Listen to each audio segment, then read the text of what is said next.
Relatives pointed the finger at him from the get-go. Now, more than a year later, Albuquerque police charged their prime suspect in a double murder case. In the months in between, investigators say that suspect killed again. So why wasn't he charged sooner? KRQE investigative reporter Gabrielle Burkhart shows you the new evidence police say finally made their case. They were able to identify him as a John Paul Vallejos.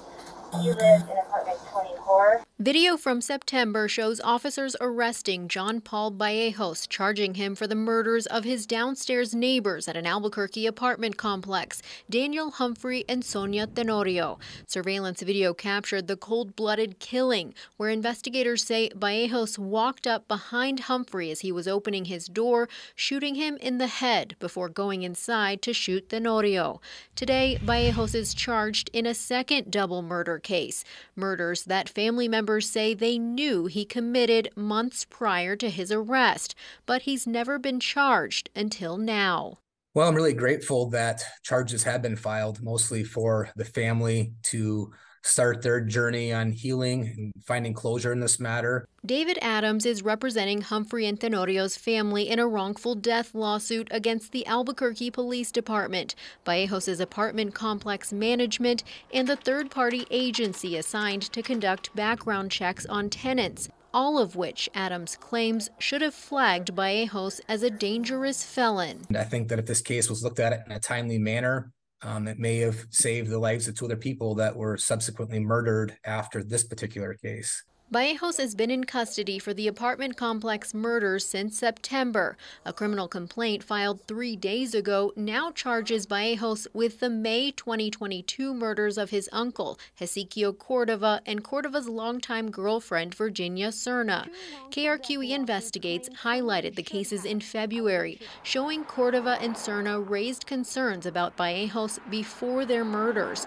Cordova filed a restraining order against his nephew in 2020, writing Vallejos was violent and, quote, constantly reminds us that he's murdered someone before and got away with self-defense and that he would not be afraid to kill us.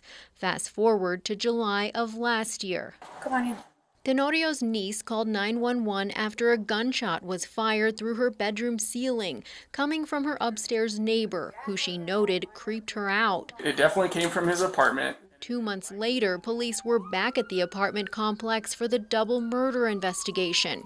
At the time, officers traced an SUV parked outside Vallejos' apartment to his murdered uncle, Hezekiah Cordova.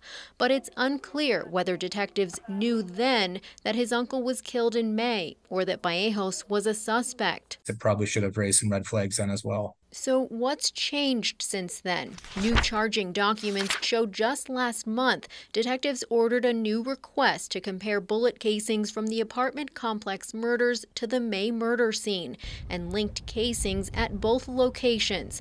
Investigators also traced the gun's purchase to Vallejos' grandfather, who lived in the home where the first double murder happened. With 2 wrongful death lawsuits and 2 separate double murder cases still making their way through the court process, it's a good opportunity to just look back now and see what could we have done differently. Adams is hopeful Vallejos' case file could serve as a case study. When it comes to this type of work, and there's somebody that's a danger to our community, that the more timely an investigation and the more timely the advocacy is, the outcomes will be tremendously different. Gabrielle Burkhart, KRQE Investigates.